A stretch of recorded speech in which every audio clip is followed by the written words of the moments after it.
Call the city council meeting order. Today's date, August 19, 2025, time 5:32 p.m. Next, we'll have the prayer by Dr. Janice Meyers from Heron Grove Free Baptist Church. Madam, you may begin whenever you're ready.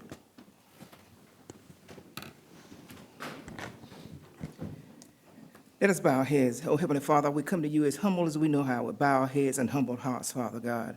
For this we tell you thank you. We thank you, Father God, for the fact that we can come here together and meet together, Father God, and continue to bless you, Father, in all the things that we do. Father, we don't want us to just leave out of here not being sure that we are in unity. We want to ensure that we are unified, our unified stance, and that with the least man to the most important person in this city is being heard and been making sure that they have been given that chance to actually be what they are supposed to be within you.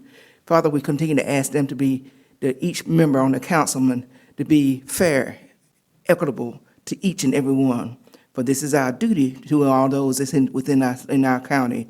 In Jesus' name, Father, we do pray. Amen. Please remain standing for the pledge of allegiance to the United States of America. We pledge allegiance to the flag Of the United States of America and to the republic for which we stand, one nation, under God, indivisible, and justice for all.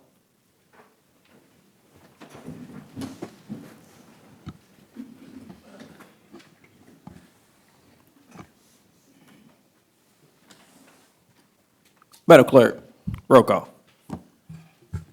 Councilmember Swenson, Here. Councilmember Solomon, Present. Councilmember Seifert, Present. and Mayor Pro Tem Hardy. Present.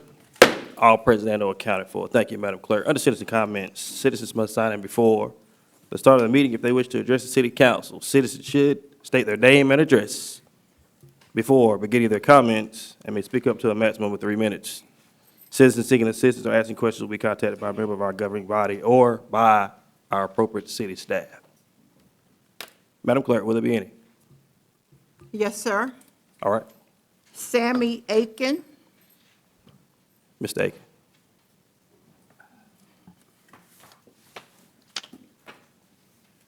Good evening, Mayor, City Council, staff, and the citizens of Kinston.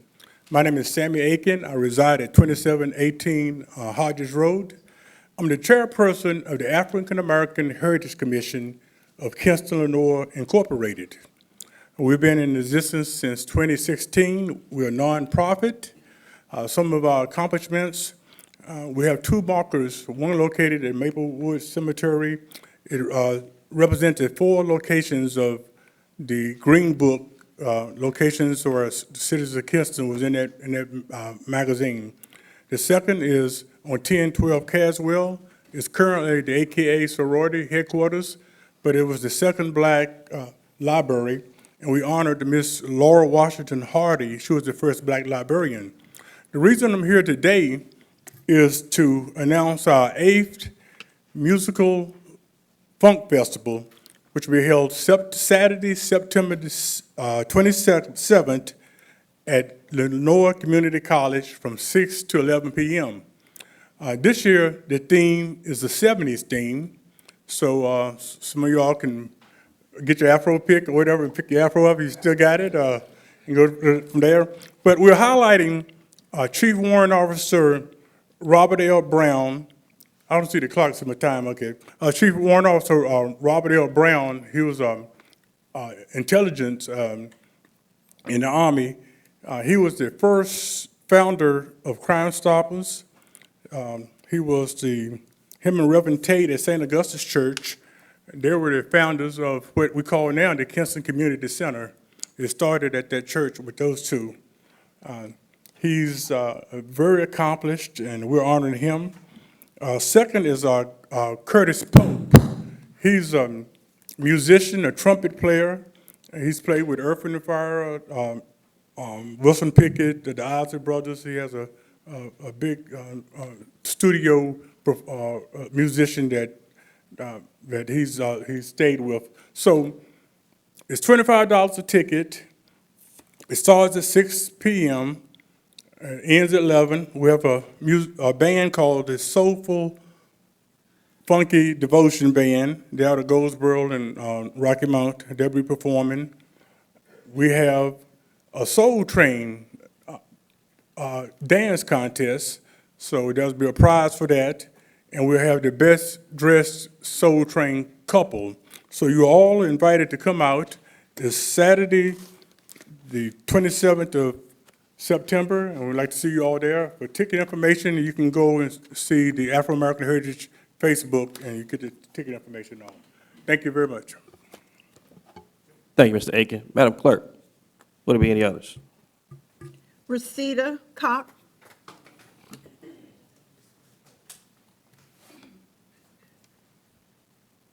Hi, my name is Rosita Cox. I live at 17 Chestnut Street. By now, you guys know me, hi, and my many accolades, so I won't bore you this time, including attending UNC Chapel Hill on a full ride and getting my MFA in film from Northwestern University in Chicago, for those who don't know where that is. Let's get into it. Parks and Rec. Why with the $5 million budget does Kinston only deserve a splash pad that looks like it can hold almost 8 kids? We appreciate the replacement.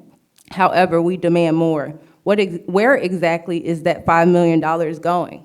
I assure you, I will find out. Hey, Mayor. So nice of you to join us after missing 8 meetings this year. Do you want this job?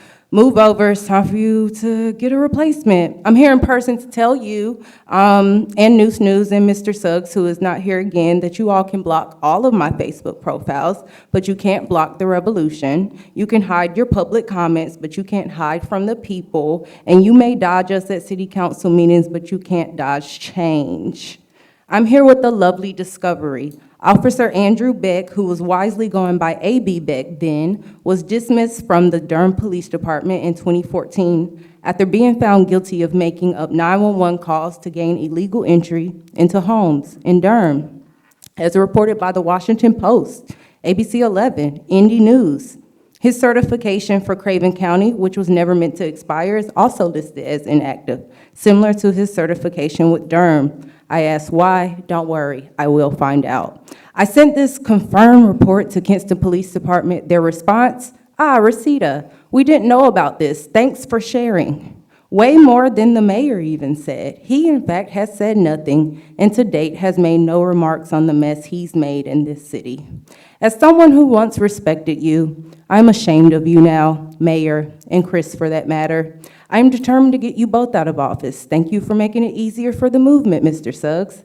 I always knew you were a freedom fighter. The police budget is $15 million, yet your youth remain unsafe with no opportunities created for them. You could use some of that money to go toward the $270 million debt the city owes to power companies that you are burdening the cost of on Black residents who see utility bills as high as $900 in some areas. And you wonder why so many of us are living in poverty? You do the math. R.I.P. Black Kinston, whom you continue to stab in the heart. I charge genocide, Mayor Don. That's my time, but I'll be back. You simply can't get rid of me. You can block me, which is great. I'm exactly who this city needs. For those confused, this is only about accountability and holding the people we put in office accountable to the Black vote, to protecting us like they claim they do when they campaign for our votes. Speak for us or get out of the seat. I charge genocide. Thank you. Thank you, Ms. Cox. Madam Clerk, will there be any others? Yes, sir. Giovanni Jones. Mr. Jones.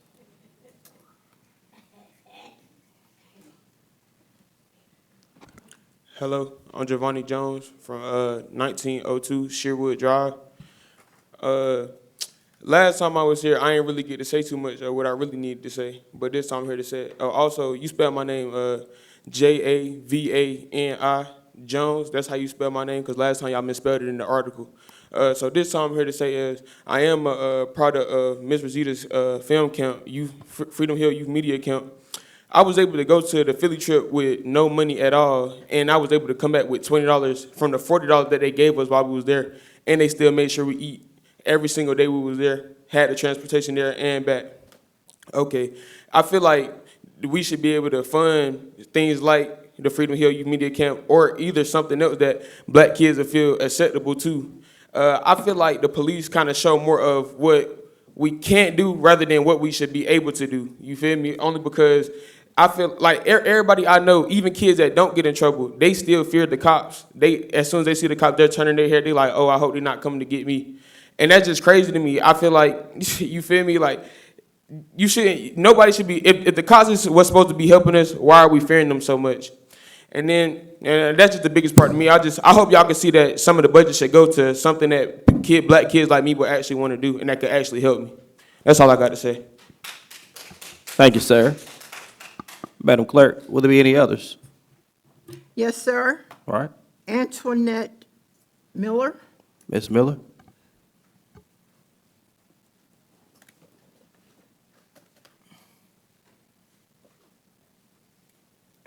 Good evening. I just decided to come here last night, so it's going to be short, but my concerns didn't start last night. I live at 2997 Wallace Family Road, and throughout my life, I have worked hard. I've worked 1 and 2 jobs ever since I was 9 years old, so I've tried to invest in properties, some decent and some not so decent. My biggest concern is I have owned so many properties through the evaluation from one 8-year period to the next 8-year period. And I never seen where the property double, triple. That seemed like been robbed. I can't afford the taxes that's going to be applied to my properties. Some of them that I have not had the opportunity to fix up yet, that was valued at as low as $5,000. But I bought these properties not because they were so favorable, because I knew that people still need somewhere to live. Low income still need somewhere to live. I haven't gotten around to doing much to them. I may put a roof and windows and laminate floors. But the outside, you wouldn't know if the inside had been improved. Looking from the outside, they actually are terrible to me, but they need somewhere to live. So I disagree with the value going from $5,000 to $31,000 and $32,000. I have some property went from $27,000 to $90,000. All of my properties have doubled. I've been paying like $5,700 in taxes a year. If it go at the rate that it's going, I may be paying anywhere from $12,000 to $15,000. That's like buying the properties all over again. And I feel as though the evaluation was wrong. They had no comps to compare it to. I brought that to the tax office's attention. He said, well, here's one where the man got it up for sale. And I said, but it looked way better than mine. And up for sale is not what you compare it to. You compare it to what's sold. So he didn't agree, didn't understand, nothing changed. And I want to know from the city, are we in a position where we have to hire our own tax appraiser to get something evaluated ourselves to show the true evaluation of things? Because at the rate we're going, we're not going to be able to afford to buy anything. I'm trying to buy and help low-income people, and I'm also trying to give them somewhere decent to live, because when I get around to it, I put 10,000+ in every one that I fix up to try to make them look like I'll sleep there. But the way they're doing the taxes now, I'm not going to be able to afford anything, or they're not going to be able to afford the rent. And also, from the day they moved in, regardless of what year they moved in, they're paying the same rent. But now, for the first time since I've been 23 years old, it's going to have to go up. Thank you. Thank you, madam.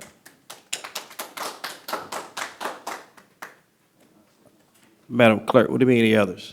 Quarla Blackwell.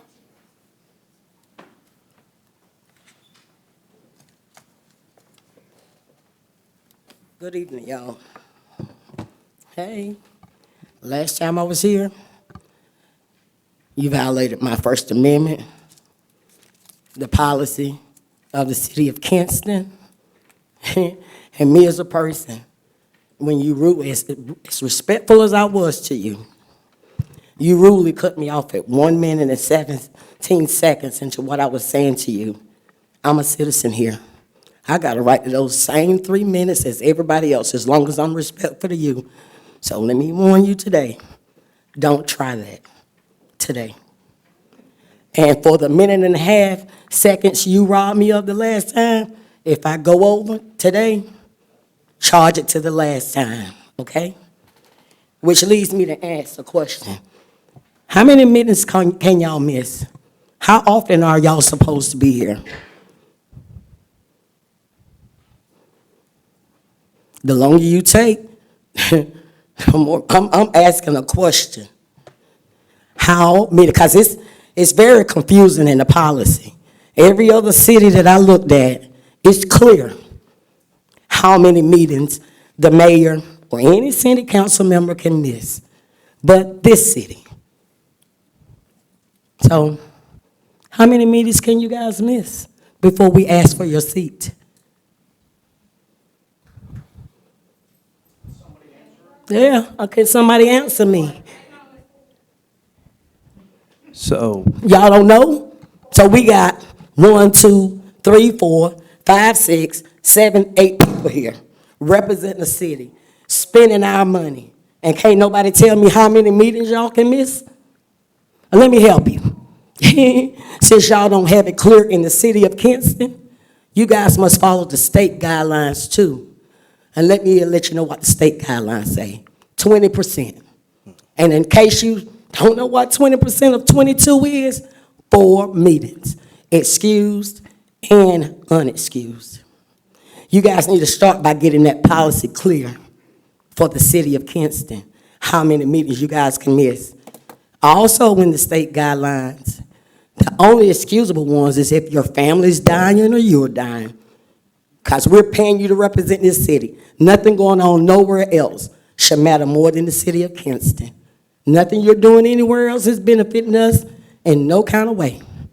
On to the next subject. Since nobody can answer how many meetings y'all can miss, we're going to push the issue to find out. Yeah. The next thing I want to talk about is Emma Well. How dare you call that a master plan? $1 million? Them kids got better stuff in my yard. They got pumps that you run from the refrigerator. thank you. Yeah, No, my 3 minutes ain't up. I'm watching with you. You may have a seat or you may leave. Exactly. You may have a seat and you may leave. You may have a seat or you may leave. You may have a seat or you may leave. Caution, that is your final warning. That's your final warning.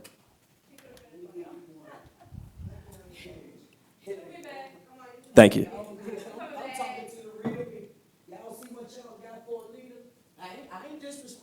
You may leave. You may leave. You may leave now. You may leave now. You may leave now. Thank you. You may leave now. She got to go. Ain't going nowhere. I want to see if like the property y'all trying to get Steele here for nothing, when my church can use it. You may leave now. You gonna kick her out, Don? How? You may leave now. I'm not violating anything. Excuse me, You may leave now. I pay taxes just like he do. Okay, but he don't have the right to ask me to leave. She could have finished by now. You may leave now. Council's here. Madam Clerk, let the record reflect the time frame in accordance to North Carolina General Statute 143, Tech 318.17. A person who willfully disrupts, interrupts an official meeting and is being directed to leave and decides not to leave could be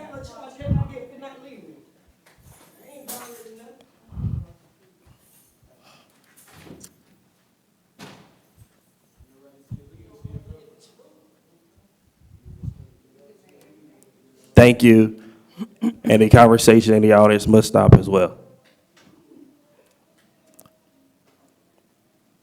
Madam Clerk, will there be any others? We have Giovanni Jones again, is that the same Giovanni? Will there be any others? Yes, Janice Meyers. Ms. Meyers?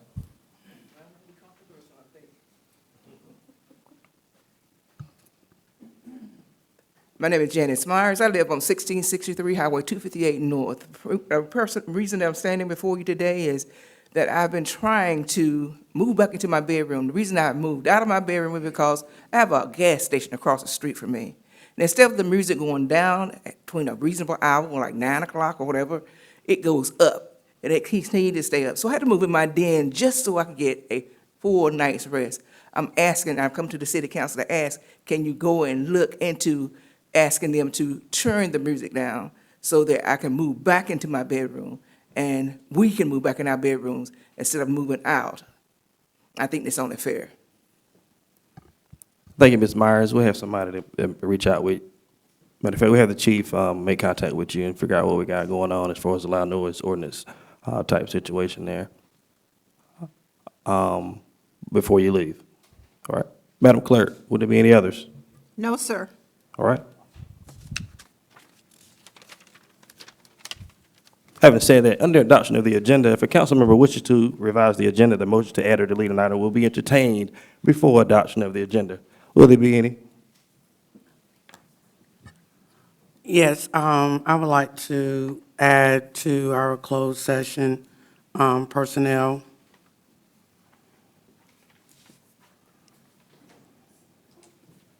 Will there be any others? Will there be any others?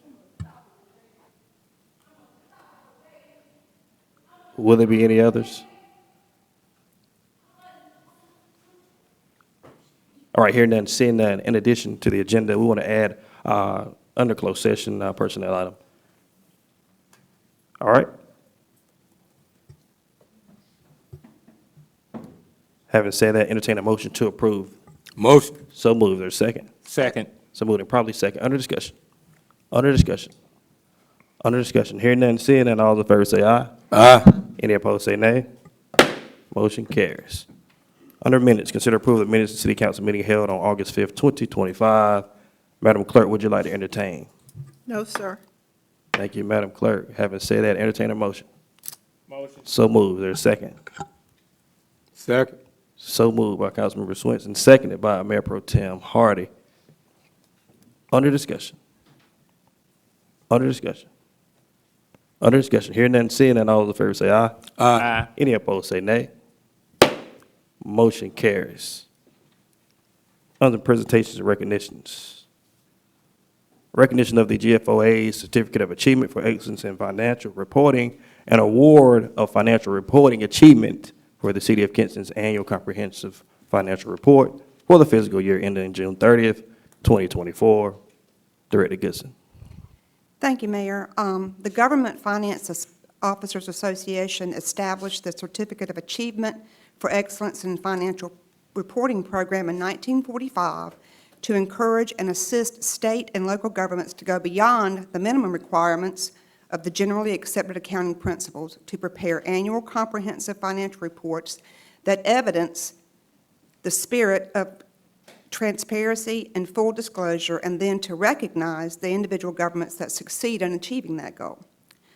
The report that's submitted to the COA program must be the published annual comprehensive financial report of the state or local government entity.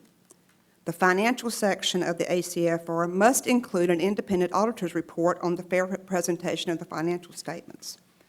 A modified or a disclaimer of opinion based on the inadequacy or unavailability of the government's accounting records will render a report ineligible. The City of Kinston has submitted their annual financial report to the GFOA.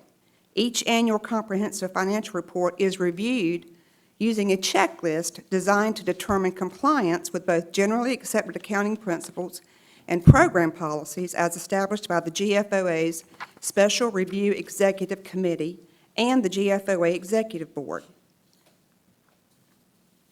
Upon successful completion of the eligibility process, each annual comprehensive financial report is assigned and mailed to a Special Revenue Committee members for review.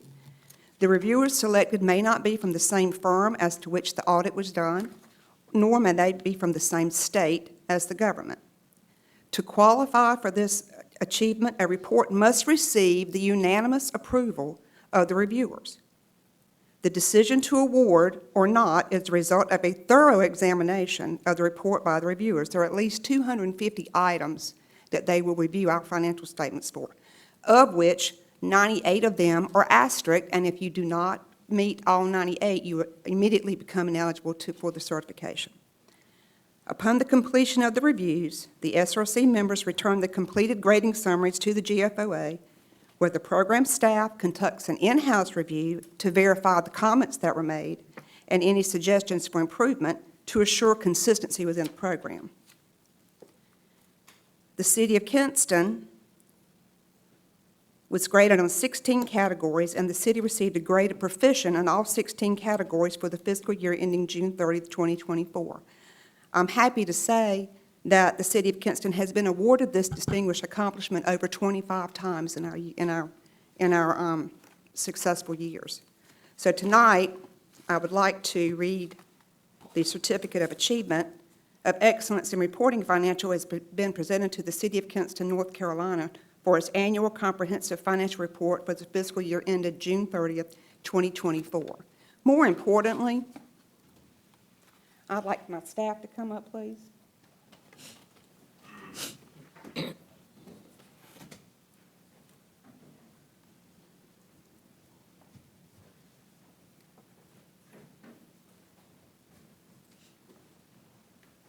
These are a few of my wonderful staff members. More importantly, the GFOA is presenting the Award of Financial Reporting Achievement to the entire Finance Department of the City of Kinston for a job well done, because realistically, without their continued and dedicated work every day to ensure that we are following our policies and procedures and those that the LGC requires us to do, that this would not be possible. So I really want to tell them that they deserve this award more than anybody else. So thank you, staff.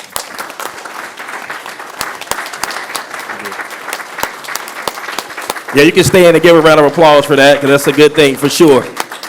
As we do appreciate the efforts and every single one of you and everything that you do, so we do appreciate you so very much. And like you said, over 25 times, that's outstanding in itself. So what we'll do, we'll come up and have a photo right in front of the council. Thank you, Director Goodson, for you and your team, and all those that work behind the scenes to make things go that they should go. To let everybody know that we are accountable for what we do and our funding. All right. Would you like to give your name and what department you work for? Beth Kennedy, Accounts Payable. Tanisha Coleman, payroll. The most important. Laquita Davis, Purchasing. Susan McNulty, Finance Department. Bessie Beeman, Finance Department. Deborah Oliver, Finance Department. Kathy Benson, Finance Department.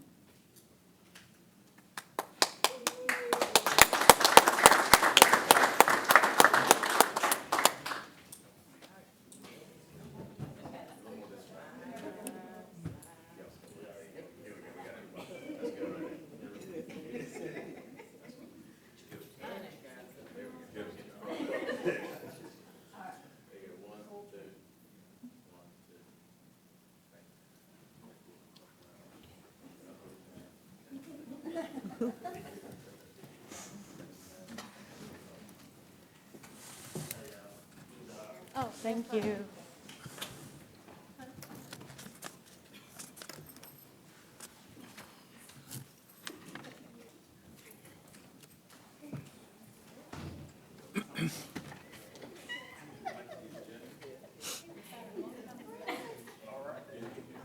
All right, so next, we will have the KLCPR Fall Programs Registration, Director Alston.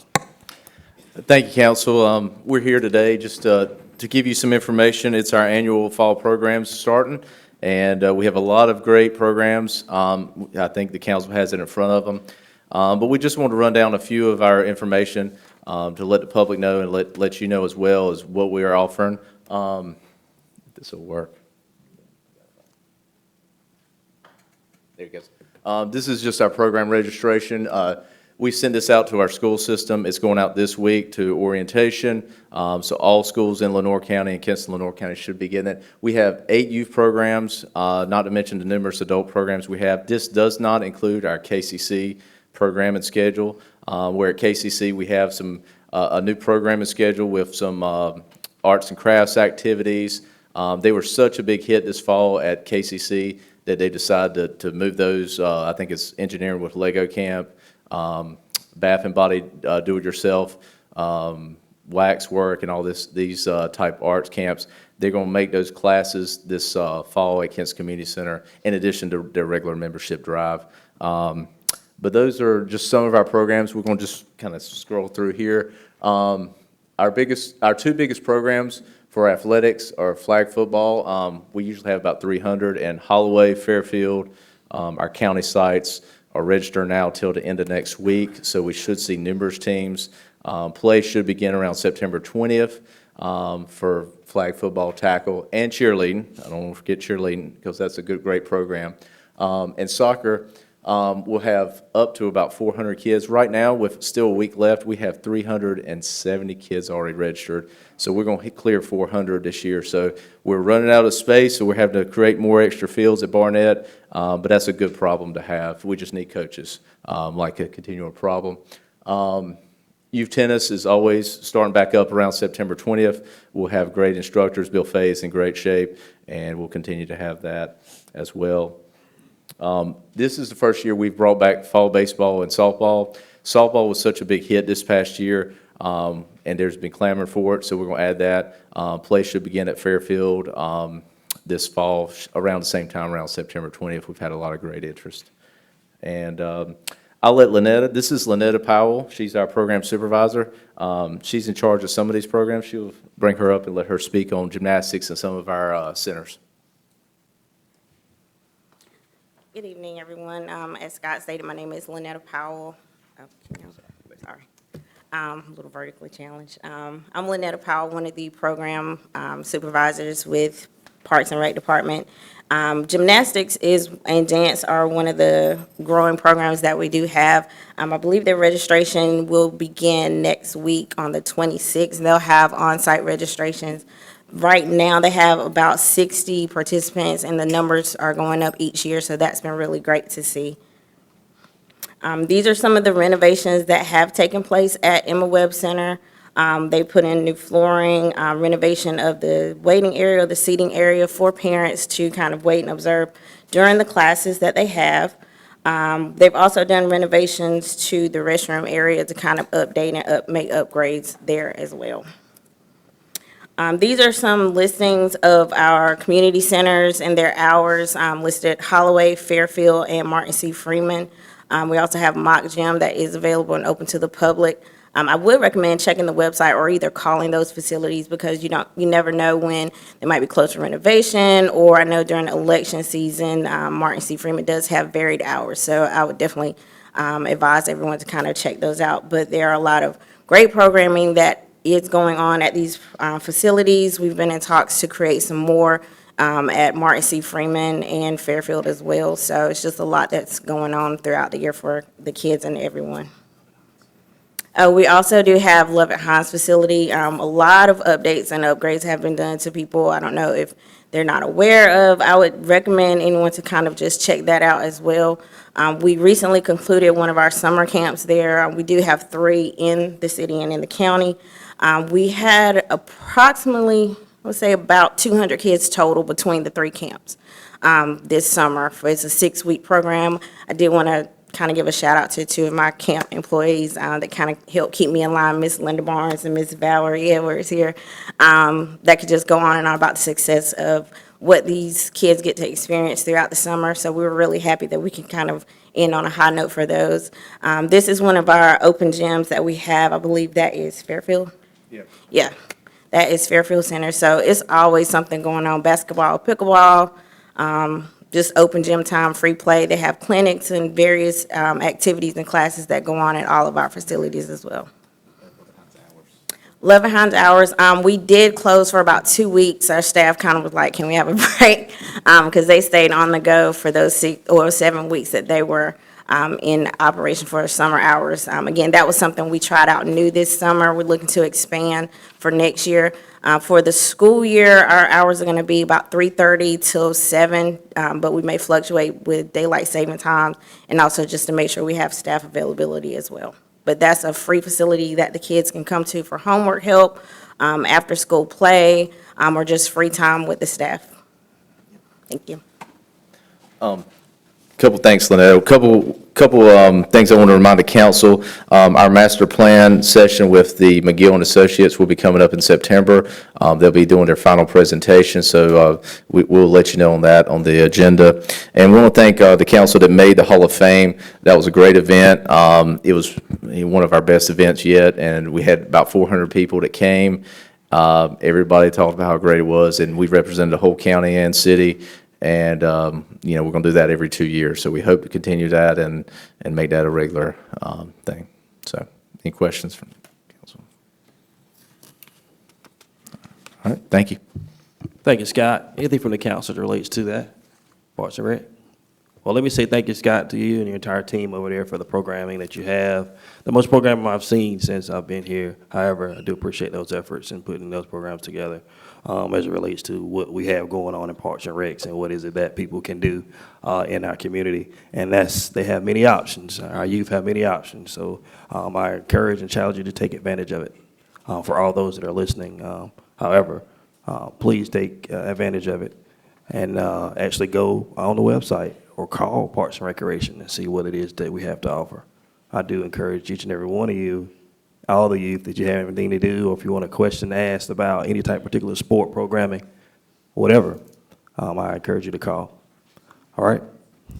Having said that, item number 3, Deputy Fire Chief, Chief Jackson. Good evening, Council, Mayor, thank you. The department has conducted a process to find the best candidate for Deputy Fire Chief. The process concluded with Captain Jason Lee being the best candidate for the position. So if he'll step up here. Captain Lee has been with the department since 2012. He has a lot of energy and knowledge to bring to the position, which should help the department excel. So congratulations, Chief Lee.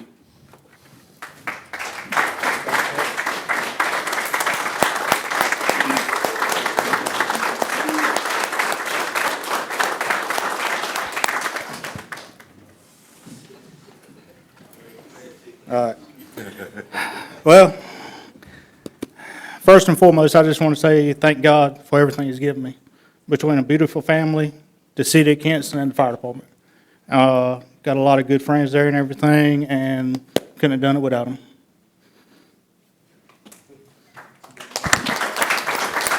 Go ahead.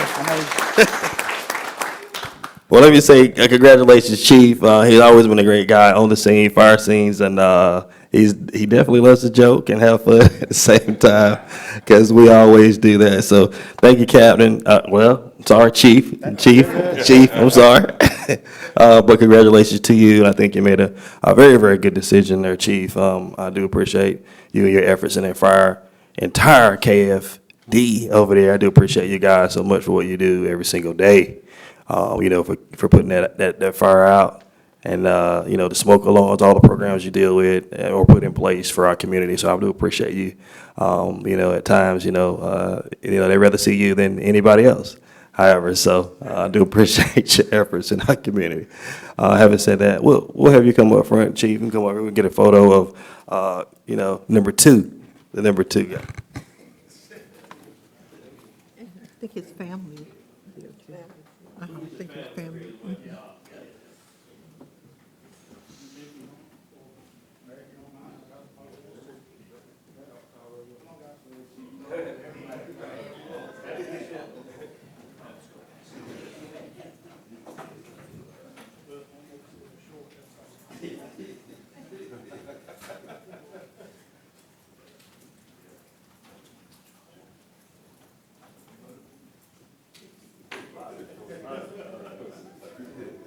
We're all on one side.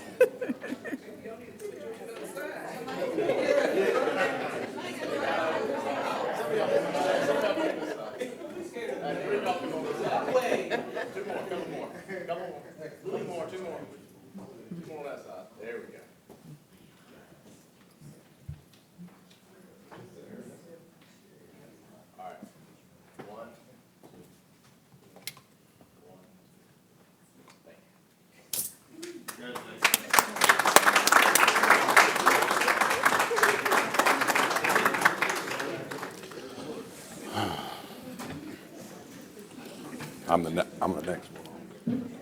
Yeah, that's a typo.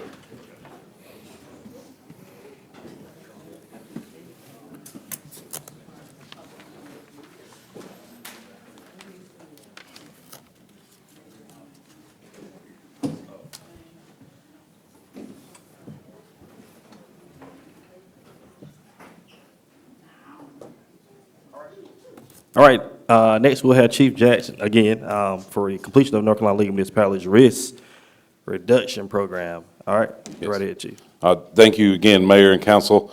So tonight I have with me Mr. TJ DeLuca from the North Carolina League of Municipalities.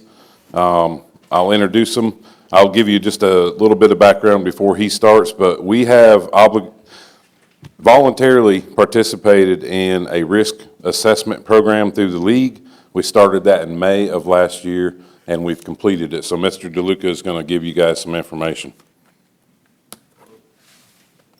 Thank you. So I apologize. We had ordered a plaque, and it kind of looks like hurricane tracking right now to figure out where in the country it is. It kind of goes a little bit all over the place. As Chief indicated, we have this risk assessment program that we put in place to try to assist towns and cities and fire departments provide the best possible service with an emphasis on protecting their staff and their property.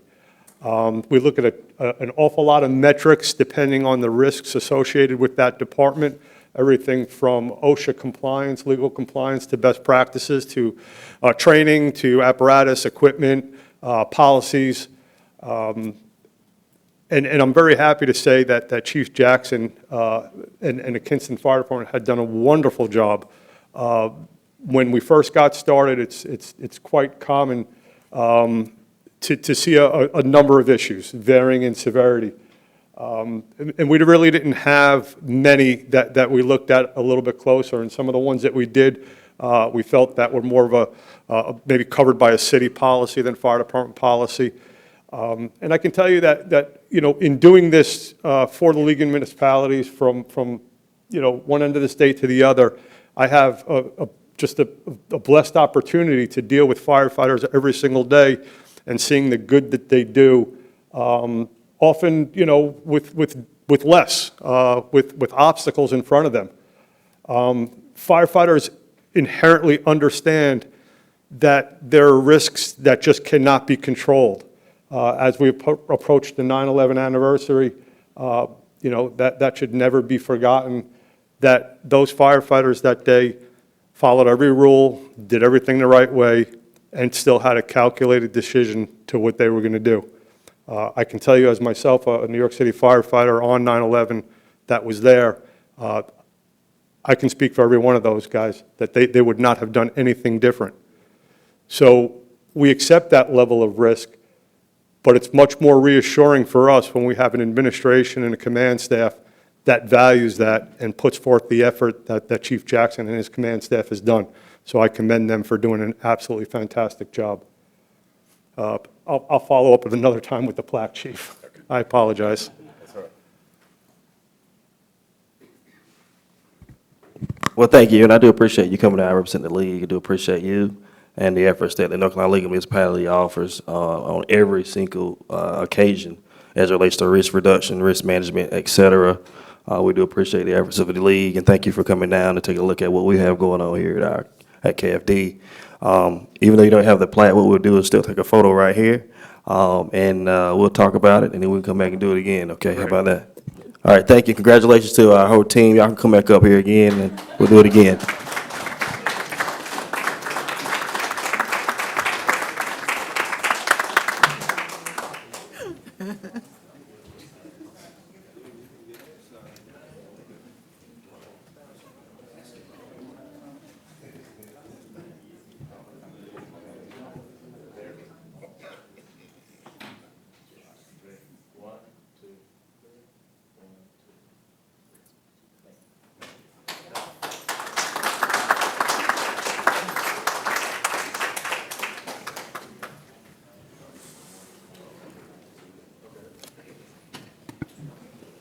Thank you, buddy. I'm probably going to take off. Be in touch.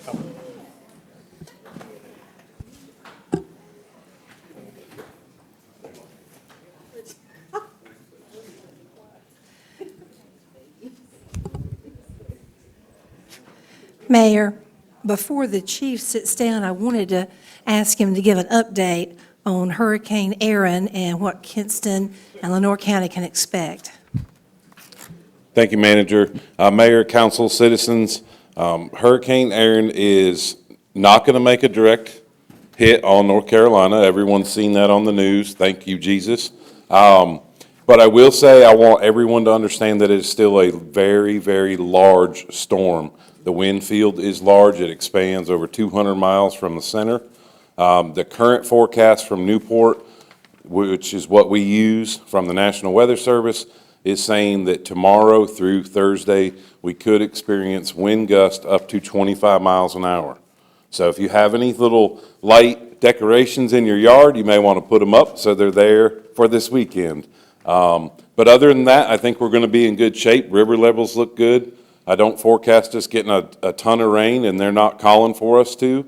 And we're far enough away from the coast that we don't have to deal with the 25-foot waves. So let's praise the Lord for that. And everyone else just batten down. The trees are full, so if you have any problems like with that, make sure that we reach out to Public Services 3282 and report your outages so we can get that taken care of.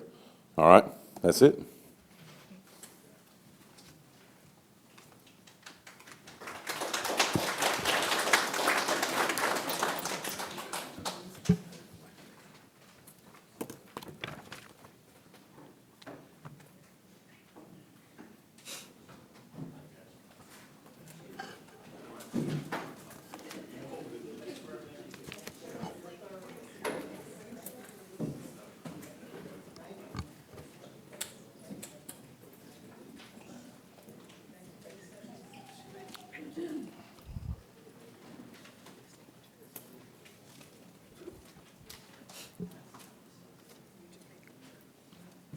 All right. Under the public hearing section, item number 1, consider a developer agreement with the Smart Kinston Foundation. And Director Blount, I can actually, you want to move, okay. So I can actually, I'm going to review a briefing of this, and I'm going to open up a public hearing as it relates to this item. The City of Kinston has owned the Glen Raven Mills located at 800 Manning Street for several years. A request for qualifications and to redevelop the property was posted in January 2024 and closed on March 4th. A tour of the facility was held on February 6th with 3 interested parties. Staff received one submittal from the Smart Kinston Foundation in response to the request. Property details. The City of Kinston acquired the property in 2016. The Glen Raven Mills project or area is located at 800 Manning Street in the Mitchelltown Arts and Cultural District, 6 blocks west of downtown. The mill was built in 1908 and remained operational as a textile manufacturing facility until 2003. The mill expanded to include several additional structures in the 1950s, 60s, and 60s, and apparently 70s. The mill's parcel is approximately 12 acres and includes 3 structures and approximately 100,000 SF mill and approximately 1,200 SF small brick office building and approximately 20,200 SF larger ancillary building. The parcel pin is 452504 tax 7216. The property is zoned I-1 Industrial District. Portions of the mill are in the 100-year floodplain. All right. And at this time, council is asked to consider a development agreement with Smart Kinston for the conveyance and revitalization of the property for community space for various nonprofits initiatives. Under the terms, proposed development agreement that guarantee will be responsible for all the construction, rehabilitation, repairs, improvements of the property. The property will be conveyed in accordance to General Statute 168, Tech 279, and certain public use restrictions are set forth in the proposed development agreement. And subject to, actually will be a public hearing as well. I'm going to open up a public hearing as it relates to this particular property. And I'll have some folks come up and talk about the intentions as it relates to the Glen Ravens property. And we'll move from there. So having said that, we're now in a public hearing. Will there be any to speak? Can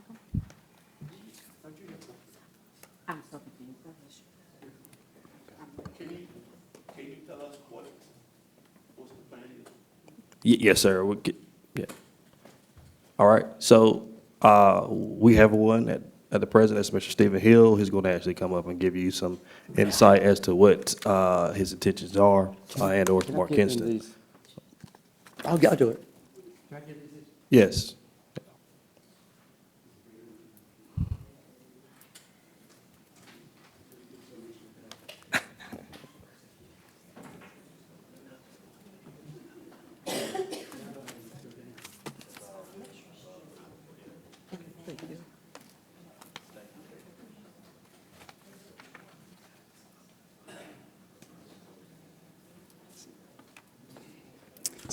So what I gave you is very, just simple. You can see what the building looks like now. That's the first page. And then you can, on the second page, you can see what the building looked like in 1920s. What our proposal is to go in. First thing we would do is take off the metal off the front of the building, because the structure cannot be a historic structure with that metal on the building. That's number one. Then we would go in, we need to get a engineer in there, because the building truly is, it's in bad shape. I don't know how many of you have been in there, but there's water's leaking. You can stand in part of it and see the sky, and you can see the ground, not the floor, the ground. It really is in bad shape. We've had a water leak there. We just happened to find when we went and toured the building a few months ago, which we turned in. The intent of using the building is, one would be for the BMX bike equipment that the city's had 8 to 10 years. It was Ryan Nyquist who donated it to the city. That would be put into the building, and it would become an Olympic-type area for athletes to train on their bikes. That'd be one use for the whole building. The rest of the property, after demolition and all the things that we would probably have to do to get it safe for the public, would be have concerts. We had talked to the Renaissance Fair years ago, but that's probably not going to happen. But we talked to them about moving the fair there. But there are other things. I mean, there's, even sand in the streets. I haven't talked to them about it, but there are other activities in Kinston that could go on there. I mean, my view of it is take the front off, take the metal off of it, beautify it, light it, and use it as a public park. I mean, it would be something that a private nonprofit would do. That's really the use. I mean, it's fairly simple. The place is, you've had it since 2016. It's never gone anywhere. It's going to fall down. It's the last mill in Kinston that exists. And I would just like the chance to do something with it and turn it into something that's prettier than what it is today, that's for sure. And I'll take questions. I mean, I really don't know what else to say. Do you have any questions? One more thing, stand by just a second. Would there be any others that would like to speak in favor or in opposition of before, or ask questions? If you would come to the podium and.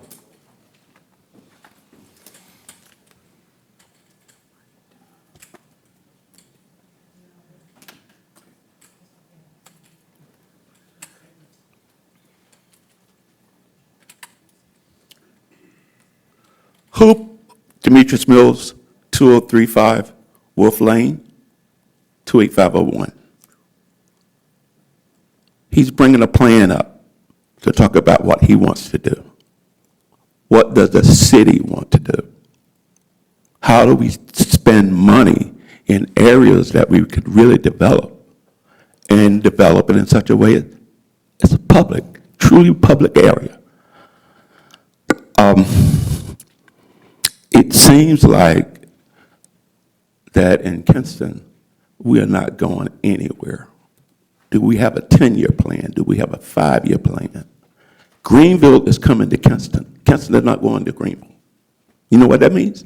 The city of Greenville is growing further and further, coming towards Kinston. and we're still sitting here. We're still sitting here.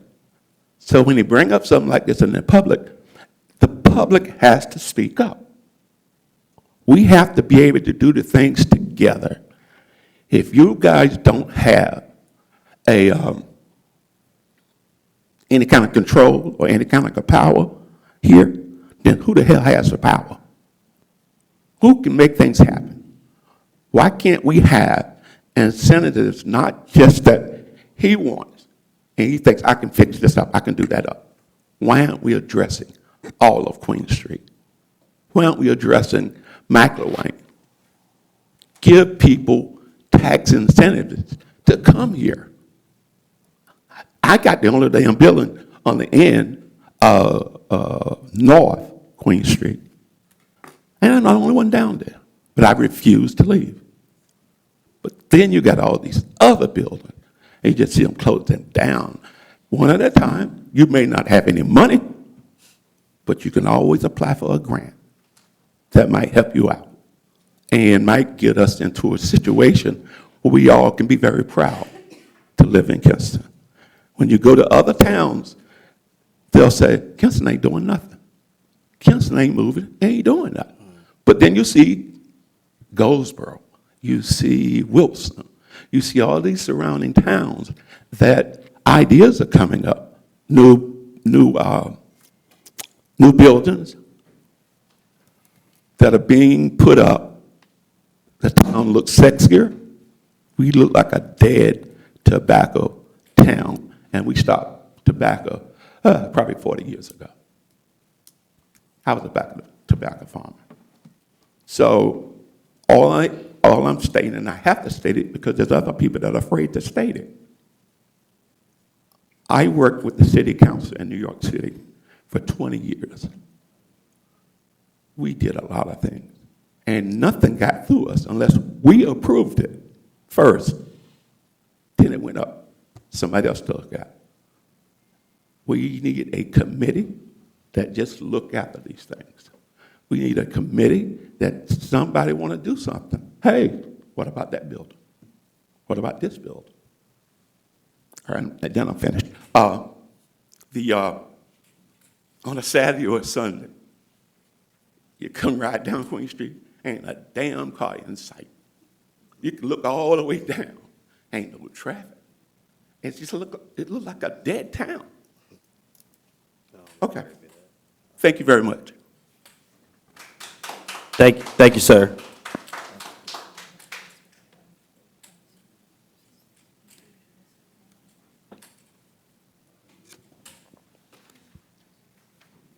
Will there be any others? Will there be any others speak in favor of opposition of? Voice of concerns. You want to speak? You've been in there. I mean, there's lots of people who've been in there. I don't think they need to speak. I think all of y'all know what the building's like. All right. If they want to speak, that's fine, but. Can we ask a question without going up? No, sir.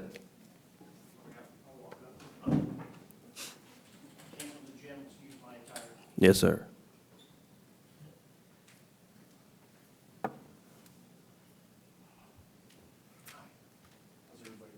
How you doing? Good. Yes, sir. Yeah.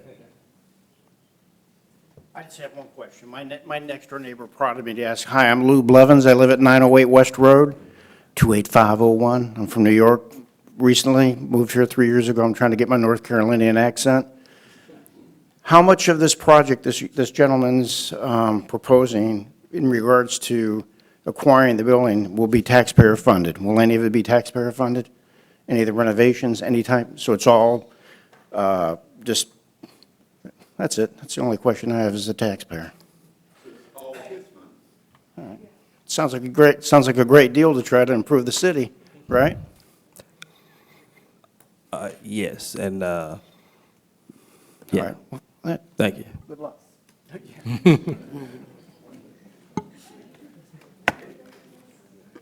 All right. So- Thank you, Mr. Hill. Yeah, and so, Mr. Hill, you envision where the skate park can happen, as well as indoor concert venue? Well, the concert venue, so once we take the metal off, all the air conditioners and all that were in the building, all that huge equipment, that can become a stage. So you'll have an outdoor stage, and you could have an indoor venue too. But the skate park would be the bike, the BMX bike. That would be inside of a building, because that equipment is wood, so it's got to be inside. But there are some talks that, you know, city, county may want to put a skate park there, which would go with it. You know, but that would be down the road. That's what I envision. Yes, ma'am.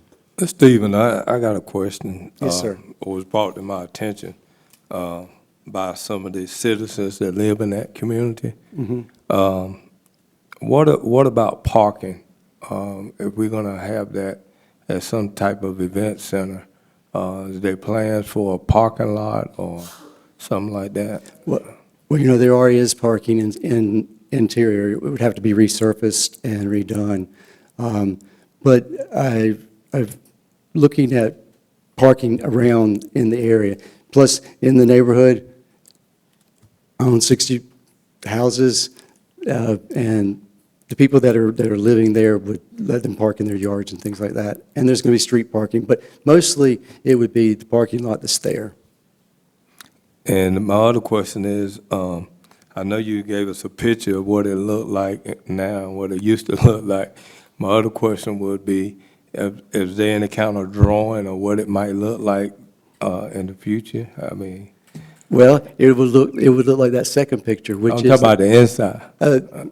No, because I can't do anything until engineers get in there. Oh. I mean, if you walked in there right now, it's not. I've been in there. Yeah, you know it's not safe. So you got, first thing you got to do is get an engineer in there. You don't know, I don't know that they won't say that we have to take the whole roof off. Right. You know, and then it become a walled-in garden or something. I'm not sure of that. Right. But I haven't gone to the expense of getting an engineer in there yet for something that I don't even know that we can do. Right. Understand. If I could add something to that, the agreement contains a 120-day due diligence period for Smart Kinston to do that engineering work, do its homework, and decide what's feasible and how it would be designed and developed. And then the conveyance of the property would occur after that point. Yes, sir. Thank you, Stephen. Thank you, Mr. Attorney, for clearing that up, because that was a real concern of mine. Yes.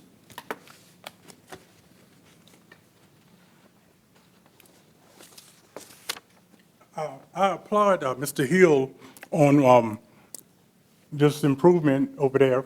But when I was on the council, we were acquired this property.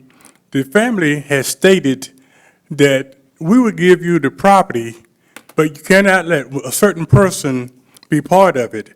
Mr. Lawyer, how has this changed from that agreement we made with the family when they stated that we'll give you this property, but I don't want a certain person to be involved in it? I know you're saying smart, it's a smart thing, but are we transferring it over to any particular person, or? No, and there were no deed restrictions on the property. It was acquired by gift in 2016, and the conveyance would be to the nonprofit organization, not to any individual. Okay, because they specified that when they came here, so thank you. Yes. I have a question. Go right ahead, Madam Seaforth. Mr. Hill. Yes, ma'am. I've listened to what you have to say, and what you represented to us is a very lofty goal. And I would like to know, how will you attract people to this venue within Kinston and outside of Kinston? Having the correct concerts, but okay, we'll go to the bike part, the BMX part of it first. That is something that is, this equipment was by Ryan Nyquist, he was world known. There's a whole group of people here in Kinston who have Well, they'll advertise it. They'll let people know that this is here where they can come practice. So that, I mean, that's really the way it would be, through that world that I don't really live in. I mean, I don't live in this bike BMX world, but there are people here who do and are very interested in doing this. So it would be that way. The other stuff, I mean, just word of mouth and advertising and having concerts and things like that. Just, I mean, that's all I can say, really. I mean, I don't have all the answers. I wish I did. Hmm? They would be for the public. You would need to step to the Absolutely. mic, though, and ask questions from the floor. Oh, yeah. Yeah. Yes, sir. Chuck Hanks, 100 South Queen, you guys know. We've walked the property, met with Stephen, met with Dean, and we are super excited for them to transform this property. We already have ideas to extend Sand in the Streets to the property, to bring music to Mitchelltown and concerts. We have a new food truck rodeo that you guys will be talking about tonight, that we also want to extend to Mitchelltown, bring a lot of stuff to that area, a lot of events and everything like that. So to answer the question, Sand in the Streets, we definitely want to extend out there, food truck rodeo to bring more guests and just highlight the whole area of Mitchelltown.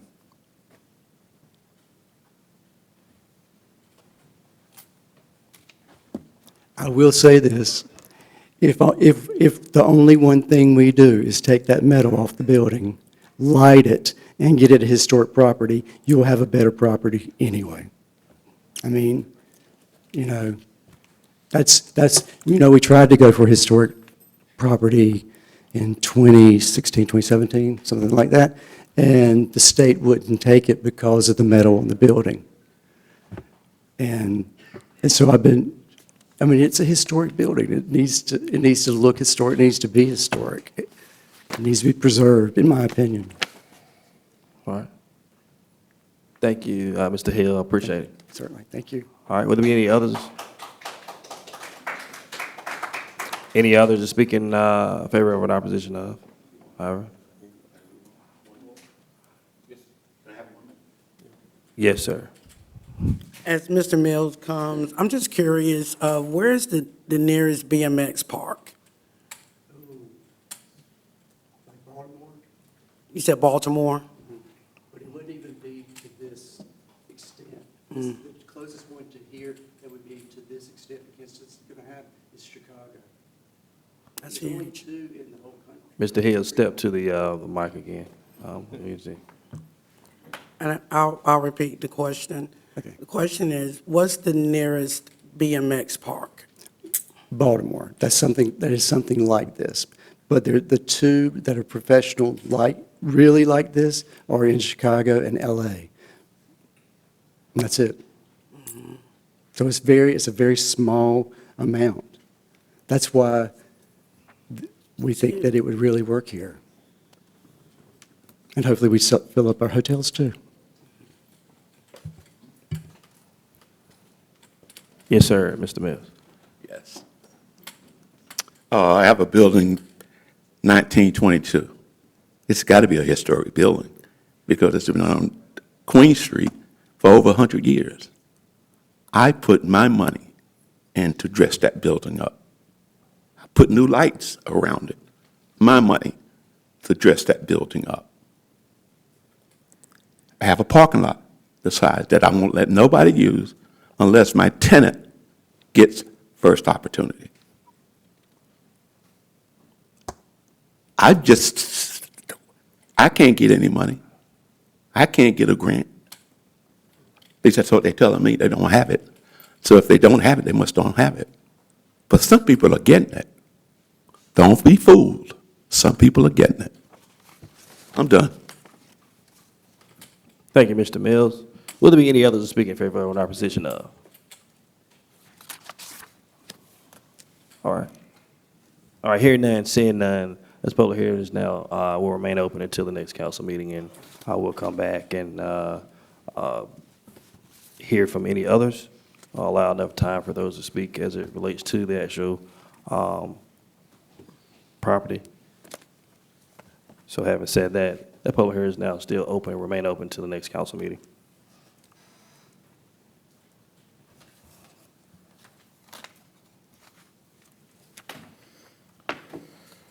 All right, yield it back to the council, yield it back to the order of business.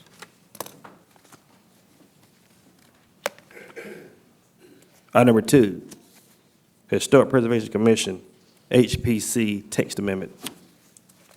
Director Blount.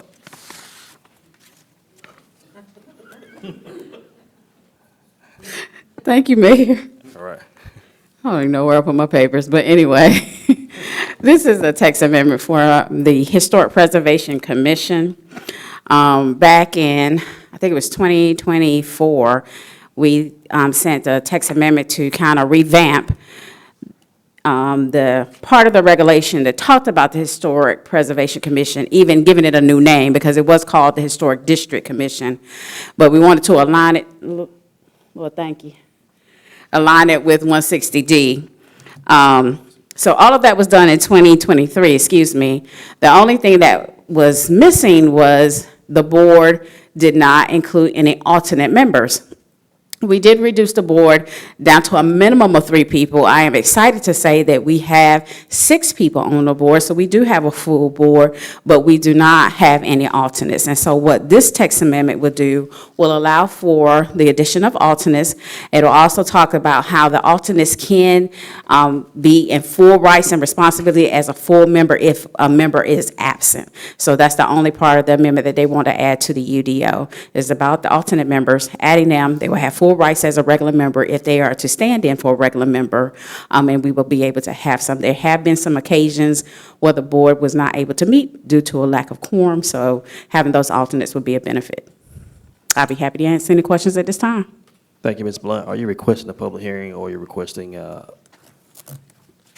action, or both? Both. All right. At this time, we'll be in a public hearing. The Historic Preservation Commission, HBC text amendment, if there are any to speak in favor or in opposition of. Any to speak in favor of or opposition of. Will there be any to speak in favor of or opposition of? Hearing none. Seeing none. Public hearing is now closed. Yield it back to the council.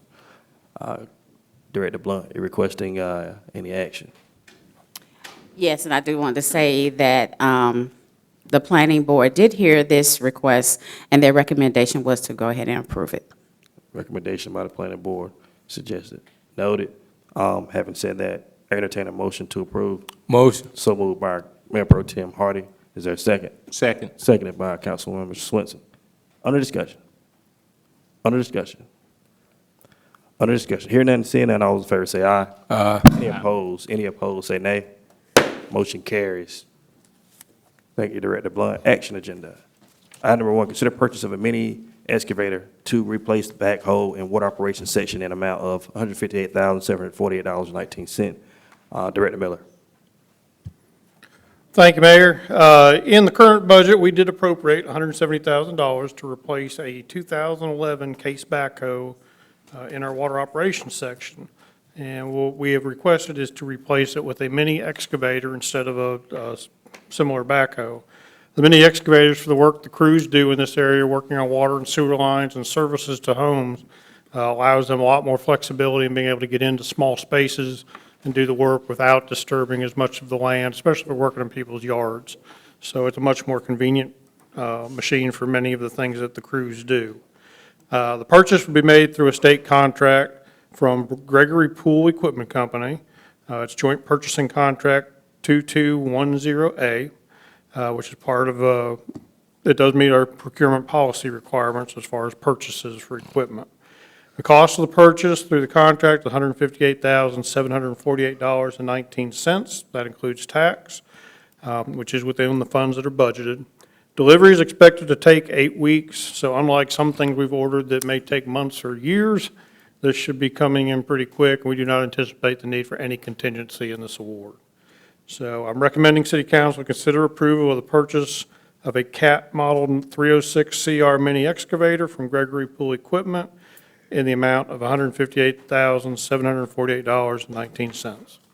I'll be glad to answer any questions.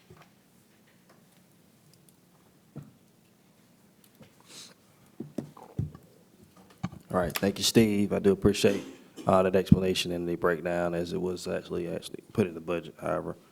Having said that, anything from the council as it pertains to the purchase order or purchase request? All right, hearing none, seeing none, entertain a motion. Motion. So moved by Councilmember Swenson, there a second.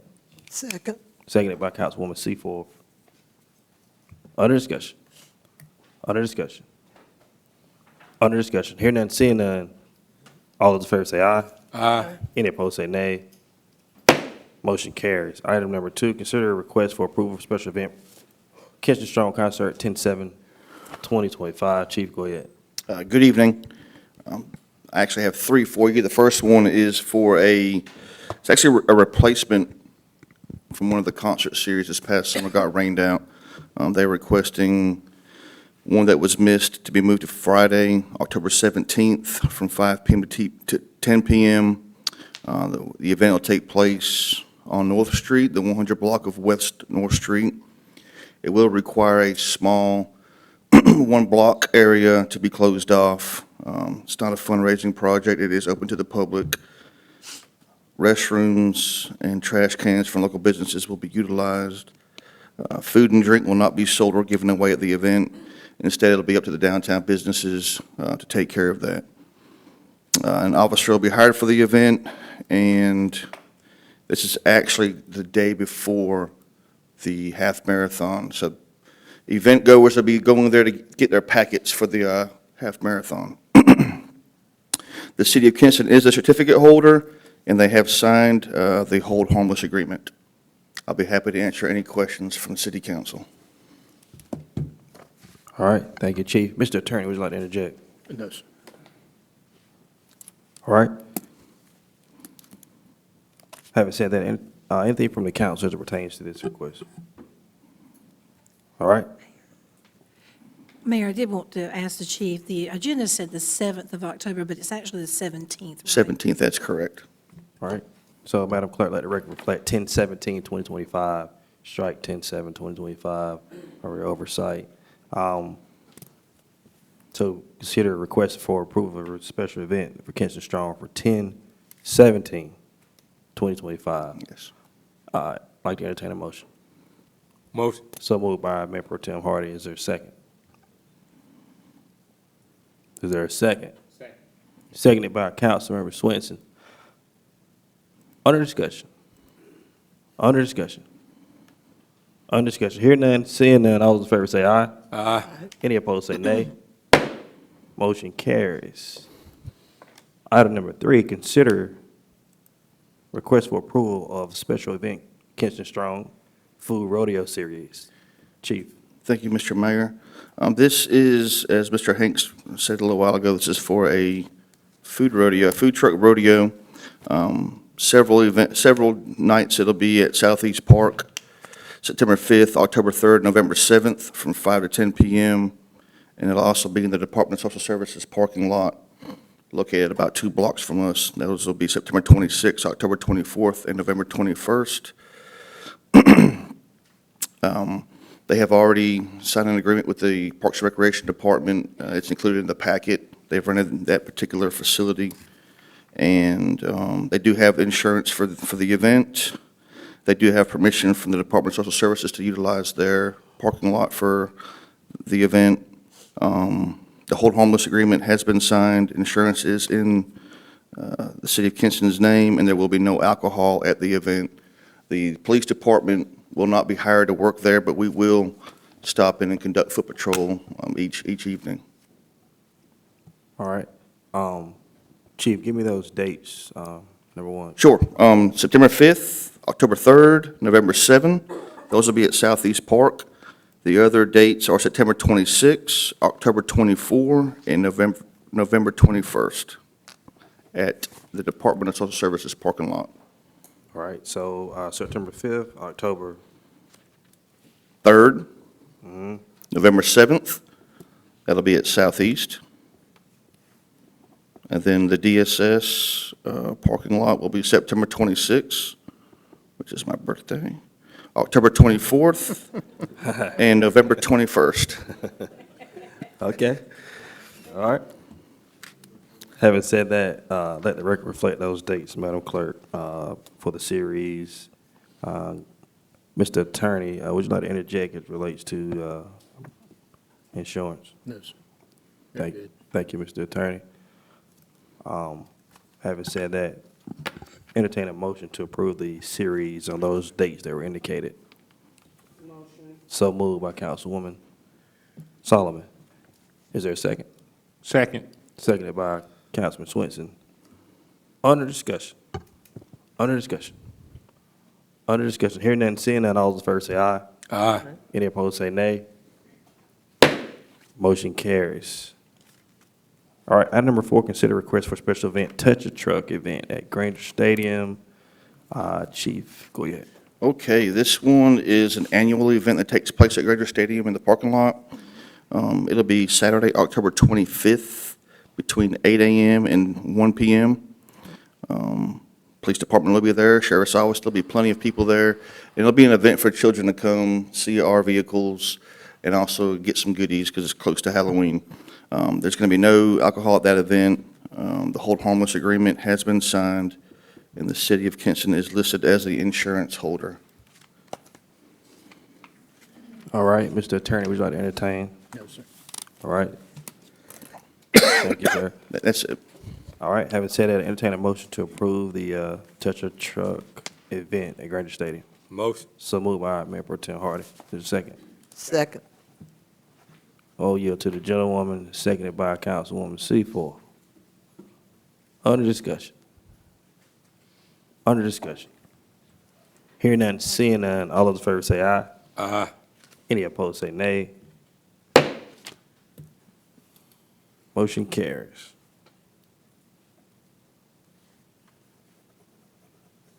All right. Next, North Carolina Main Street statistics report. Leon Steele, Manager Board. Thank you. Good evening, everybody. I hope that we're about to do some updates on the computer already. Close that.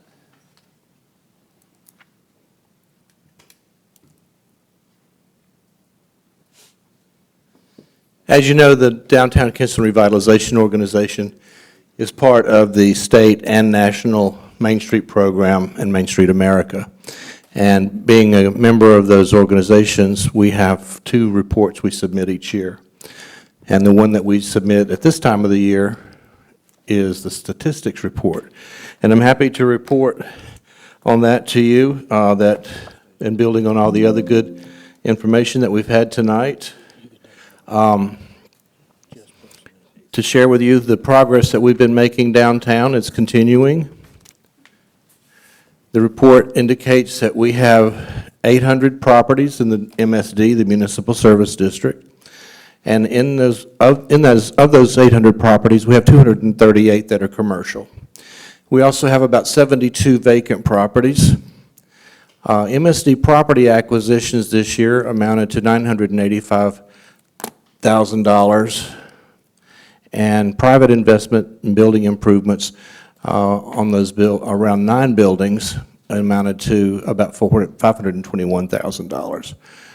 Public improvements, building rehabs was one building, $1.34 million. Altogether, downtown, $2.8 million was spent in redevelopment. The MSD revenues generated associated with DKR events was estimated this is last fiscal year, mind you, $108,000. Volunteer hours, we had 386 hours, which is currently valued at $33.01. That amounted to $12,741 in time value. Statewide was $5 billion invested in the Main Street communities, and 7,607 jobs were created. So the investments in rehabs and the improvements in our district not only increase or help property values and attract people to the nicer it is, the more attractive it is, the more people come to see it and enjoy it, experience it. It also helps property values. Of the businesses that opened, we had 8 that I counted, and 2 were lost. We created about 14 full-time and 18 part-time jobs. Building development activity downtown was a combination of private investment and our facade grants that we awarded to properties. These just represent 3 properties that were improved. The left and the top pictures were assisted with DK facade grants, and down the lower one was private. This doesn't include the $25,000 that was invested in South Queen Street last year. That was from the Buddy Rich endowment. Downtown in the MSD, we have 359 people living, and that's both affordable and market rate rentals, as well as owner occupied. And these are some pictures illustrating some of those. If you don't know what the upper left one is, that's the lobby of the Kinston Towers, and then the other ones are private residences. One of the biggest complaints that we all hear about downtown is the abandoned and neglected buildings, and almost all of them present public liability issues. Neglect and negativity are our 2 biggest enemies, and they impact both growth and opportunities, and they obstruct development and needed revenues.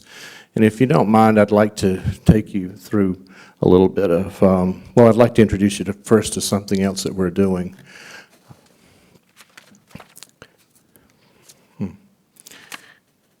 This is out of order.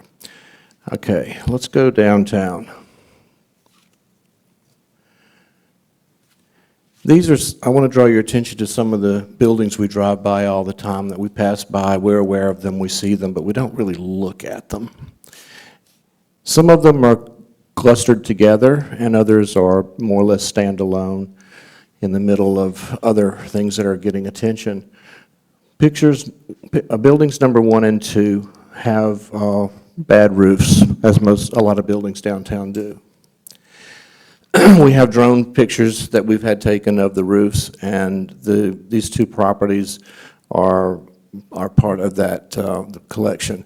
Next door to it is another building with a bad roof. The inside is sopping wet, and mold is growing on the walls. You can look through the windows and see it. Number 4 is another one that for many, many years, the roof cap, the access to the roof was off, so it rained a lot in there, and it's in really bad shape, and it even has basically a do not enter sign because of the danger. And building on either side of it have received investments. Buildings 5, 6, 7, and 8 are clustered together again. I think 5, 6, and 7 are owned by one person, if I'm not mistaken. Again, you can smell mold, mildew when you walk by. Number 8 is a fantastic building that actually wraps around the turreted building on the corner, the Colley building. And except for the ground floor, excuse me, on both streets. It's fantastic. It would make great apartments or condos or possibly even a hotel with some ground floor retail or other commercial. Number 9 is a building that we got into a few years ago. The owner lives here. We were able to get in with her, and she allowed us to remove all the old newspapers that covered the glass for years and years. And we also cleaned the vestibule and cleaned out the windows. I don't think the vestibule had been cleaned since the building closed. I attempted to go upstairs, but the stairs were rotten. Since then, it appears that not only has the roof started to cave in, if it hasn't already caved in, because the windows and the shades and things in the windows are in really bad shape, but the cornice is falling off the building. Now, the same thing has happened on number 4, and I was actually looking at that building the other day, and I saw another piece fall off. The portion of number 9 that fell off is half of the metal cornice that was on the top, and that was recently lying in the vestibule. And it also has, there are some broken windows downtown as well, and that has one. Number 10 is roof issues again. Number 11, well, that's just tied up in some kind of wacky deed situation right now that is supposedly being taken care of, but, you know, it also probably has a brownfield situation. But that's right at our primary gateway of King and Queen, and that's just a terrible eyesore considering all the investment that's going on downtown. And number 12, unfortunately, is pretty much a lost cause. The roofs are bad, the windows are busted upstairs, the law library that was upstairs is completely ruined. It's full of pigeon droppings and mold and stuff, and it's in bad shape. 13 is another example of roof issues. The only thing supporting the roof in the front portion of that building is the center wall, which is masonry. But the back has collapsed, and there's actually a tree growing up through it. The soft bricks on the exterior were never intended to be exposed to the elements, and they're badly spalling or busting apart. I mean, I don't know what the owner's going to do about that. It was just recently purchased, though. Number 14 is a situation that most of you on the council will remember. There's no roof on that building. They cleaned up, but nothing has happened to it since, and it still looks pretty much as it did when they were approached just prior to COVID. 15 is a great building. As far as I know, the roof's in good shape. I've been through that building with the owner. We would very much like to see that painted, and we may be able to help him get that done. We approached him last year about it, but he had some issues with family members that required his attention, and we weren't able to pursue that. Number 16 is an obvious situation. And 17, 18, 19, and 20, another gateway into downtown. 17 and 18 doesn't have a roof. I know there's a mural on the side of 17 facing the music park, and there's concerns about saving that.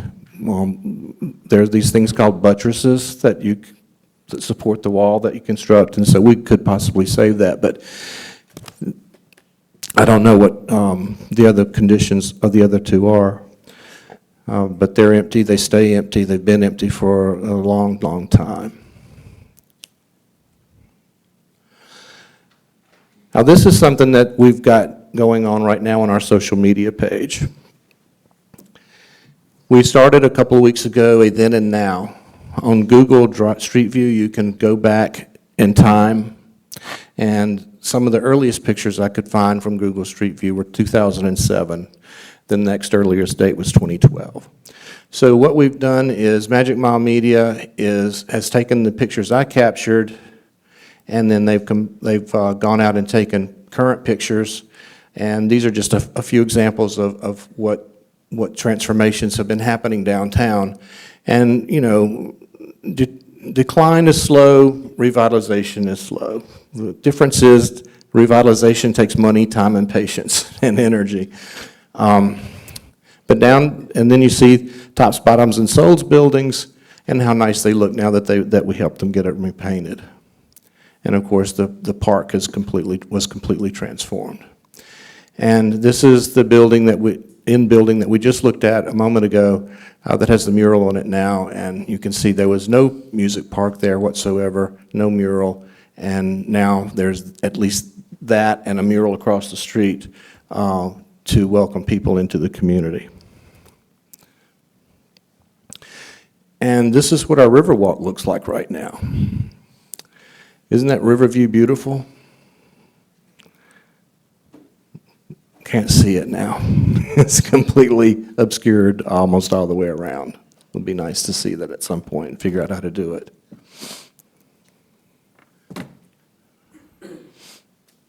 So, in closing, we began our revitalization efforts in 1984, in case some of you are unaware. And then during these 40 years, many millions of dollars and countless volunteer hours have been contributed and invested in our downtown by many hundreds of people. Downtown is our most valuable real estate. Historically, it represents the collective roots of a community that belongs to all of us, and economically, at the pace we're currently experiencing, it's reclaiming its position as the county economic hub, as it should be, given that it's the county seat. The transformations occurring, excuse me, are also setting the bar and providing inspiration to other similar small towns and small cities undergoing transformation activities as we are. We get calls, I see Facebook posts, we get I get questioned by strangers and phone calls and inquiries and that sort of thing about how we did such and such and so and so. So people know what we're doing, they're paying attention. Recently, we have a brand-new group of investors who have recognized the value, the potential, and the opportunities in our downtown, and they're wholly on board with the direction we're headed. We now have a shortage downtown of leasable spaces, both business and residential. We're also experiencing an uptick in traffic, and the inconvenience of having to find a parking space elsewhere besides at the front door that we're used to is prompting some to claim that we have a parking problem. The reality of that is that's a positive indicator that we are achieving significant success. Obviously, there's still plenty to do, and this is where you come in. We have a request.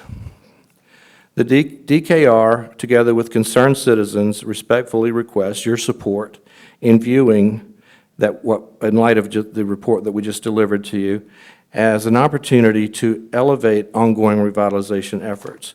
Given the growing interest in our downtown, evident from the data shared this evening, and the frequent inquiries DKR receives regarding leasable spaces and available buildings, we urge the city to devote increased attention and resources to this area.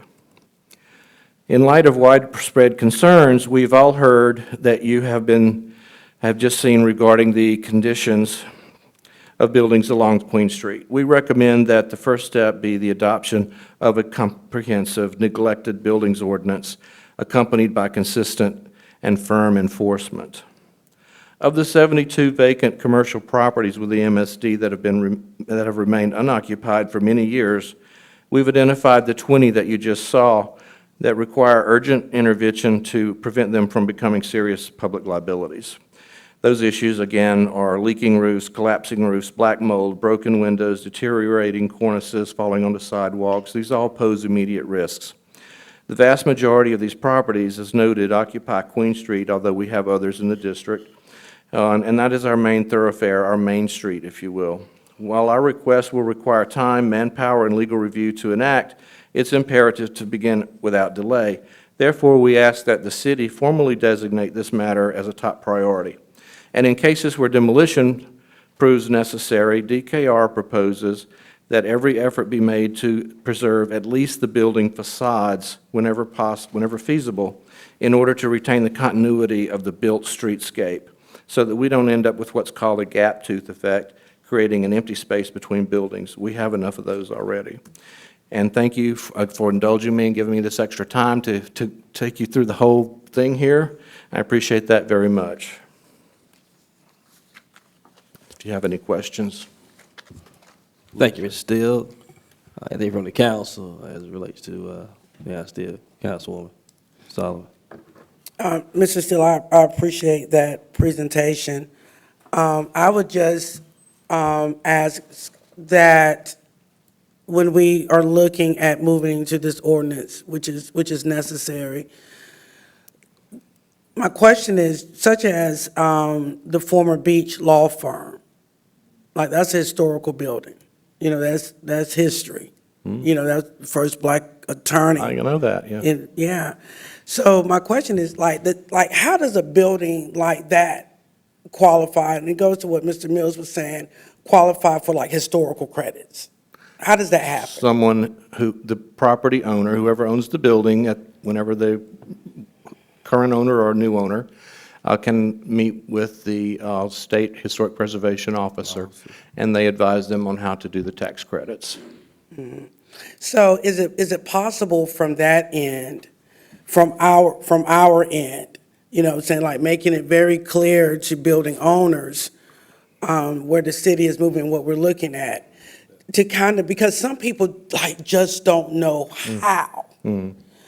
like, for example, whoever owns that building, you know what I'm saying? Like, for example, it goes to all of these buildings, you know, like, you might have the possibility of applying for historical credits. But for those buildings that we know is connected to history, and when we consider that a lot of businesses, like on South Queen, you know what I'm saying, is attached to, you know, Black accomplishments, you know, some of the first Black businesses that we saw in this community. Yeah. You know, to kind of make sure that there is a conversation with those owners to try to preserve as much history as possible. Oh, for sure. And that is at the crux of what we do. It's economic development within the context of historic preservation. So I'm not advocating tearing down buildings, but if some have to be lost, we need to be conscientious about which those are, and also save maybe just the facades if we can. And there are a lot of examples around the country where the historic building itself couldn't be saved. But what they did is they gut it, they remove all the bones except for the facades and completely rebuild anew inside. And when I'm talking about saving the facade, I'm basically talking about, well, an example would be the Mockingbird books. It's basically gutted, but the facade's still there, so that streetscape's still intact. And that's what we need to keep too.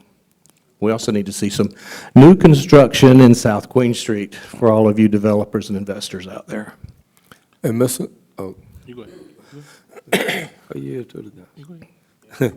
Mr. Lee, my question is, what you presented here tonight, it is an eyesore sometimes when we look at some of those buildings, and it's not the first time I think with this, it came before the council about remodeling or trying to get somebody to invest in these buildings. But I think, like you said, I think it's more of a legal issue that we keep running into as a council. We don't want people to think that we haven't tried to address this issue before. It just seems like there's so much legal matters that we have to get over in order to do a lot of the things that you're talking about. Absolutely. And that's what when we created the ordinance that we submitted, the team reviewed a number of ordinances from other North Carolina towns. And they don't have a problem implementing fines that are fine on top of fine on top of fine when they don't pay. And then they implement eminent domain once it reaches a certain point. That way the city can sell it to someone for whatever they want to, or donate it or whatever. To Ms. Solomon's question, years ago, I know an opportunity had presented itself for Mr. Beach's property, but it was tied up in the air property. He had a lot of law books and historical data there that I think the University of Chapel Hill was willing to help remodel or refurbish the building, but the heirs, from my understanding, couldn't come together. So that's why the building went to disarray. But I think it has been reached out to them, and the heirs are not on the same page. And that's another problem, you know, as we've encountered in the past, is tracking down all the heirs and getting everybody on the same page. Be nice if they knew exactly what the building was appraised for, you know, real estate appraisal, and then maybe they would have they'd have something to go on then and come to an agreement. But yeah, I mean, we've got to start with an ordinance first, and that does require legal stuff, and then we take the other procedures.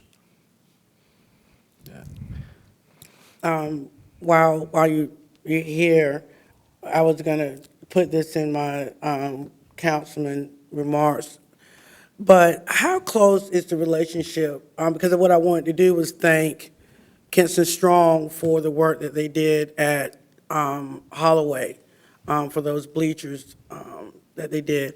But my question is, how close is that relationship?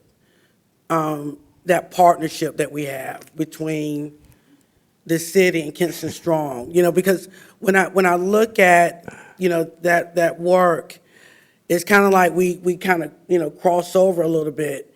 And I just think, you know, there's a lot that we can get accomplished with Kinston Strong taking over some of the things, that DK, once did, kind of freeing you up to be able to focus on this type of work as well.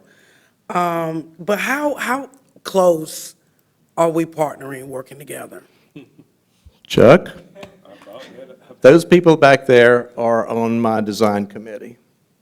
Chuck and Robin and Laura Tribula from Kinston Strong are on the design committee. Stephen's on the board with me, so is Crystal and Kathy Reese.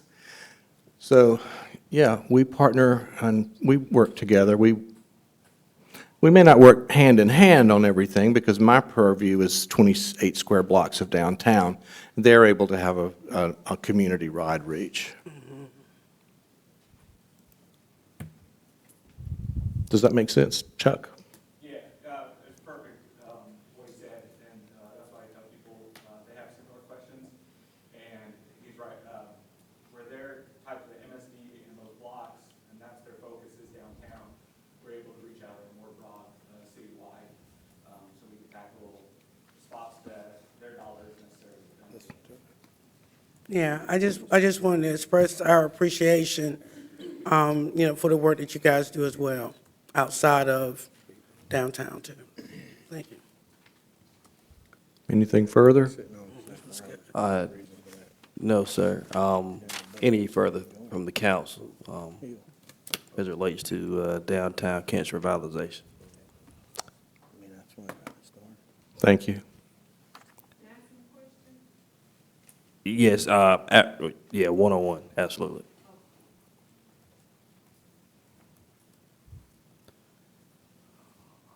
All right. Madam Manager, would you like to entertain? All right. Mr. Attorney, No, sir. anything from the council? All right. Nothing from the council. All right.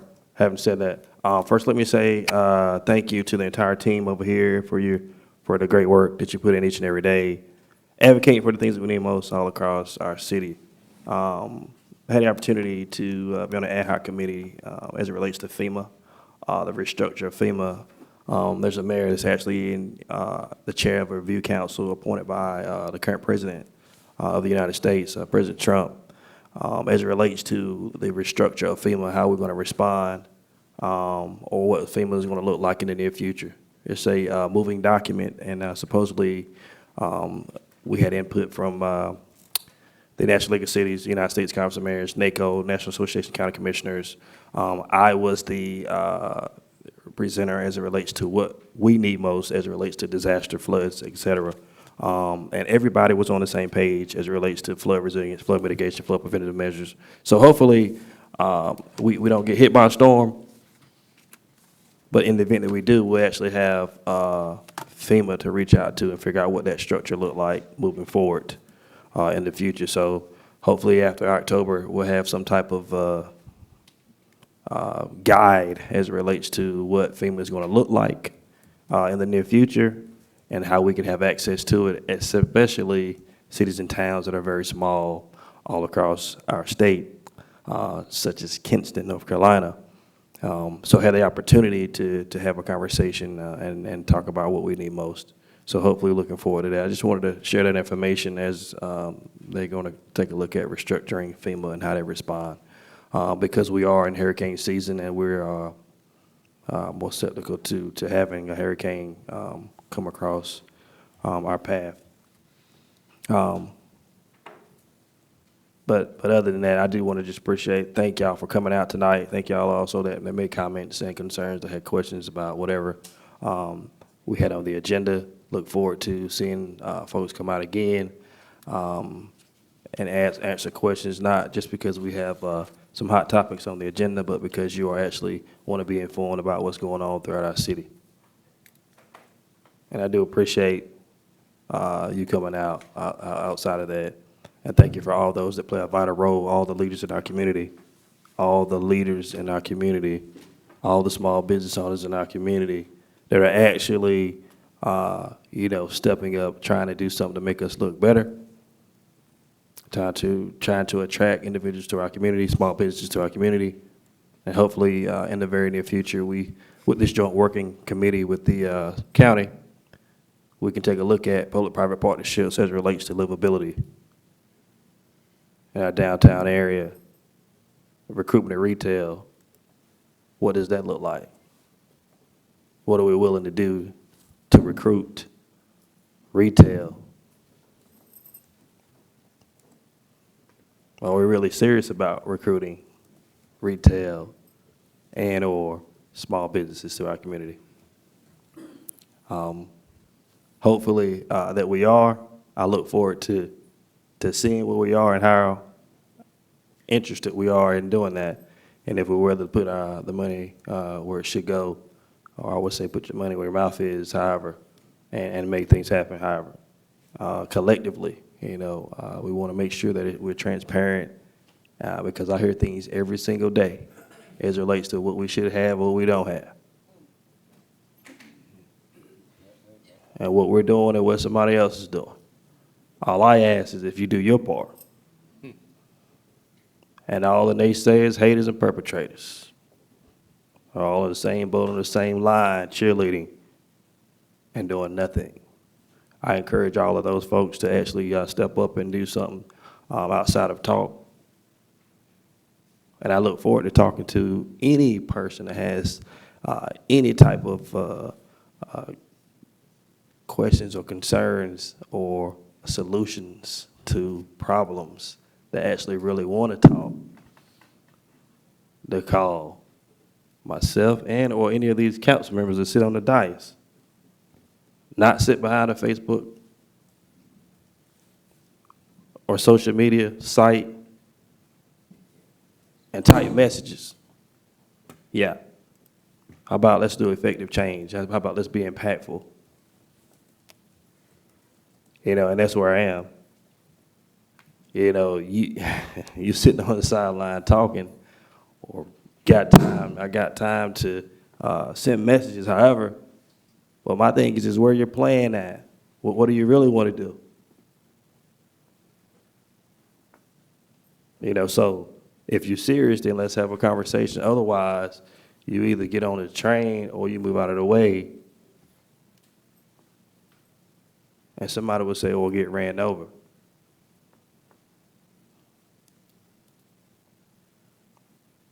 So everybody that sit on this dais is about moving our city in the forward direction.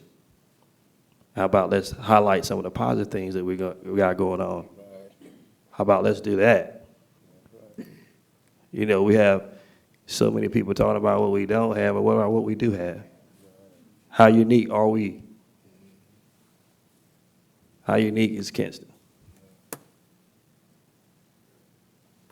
Very unique. Where do you go when you've been recognized all across the nation for many different things? This ain't me just saying this. Y'all already know. The people in this room know. We're recognized nationally for many different things. So I want folks to get it twisted and say we're not going anywhere. We might not be going as fast as you would like for us to go, but understand that we are making marks and strides in every single area that we can. Now, y'all, I'm gonna just say this, y'all. Somebody, whoever it is that's serious, you tell them to come holler at me.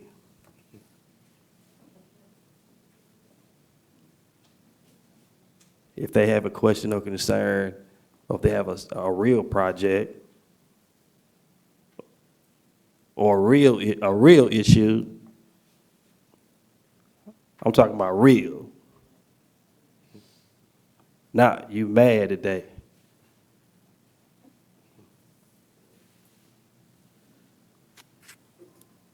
That's my time. Entertain a motion to go to closed session. Madam Clerk, let the record reflect. We're going to strike North Carolina General Statute 143, Tag 318, 11A3, and go to A6, which would be personnel. We're now in closed session. Correction. Entertain a motion to go to closed session. Motion. So moved by Councilmember Swinson. Second. Second. Seconded by Mayor Pro Tem Hardy. Is there under discussion? Under discussion. Hearing none, seeing none. All those in favor say aye. Any opposed say nay. Motion carries. Now in closed session.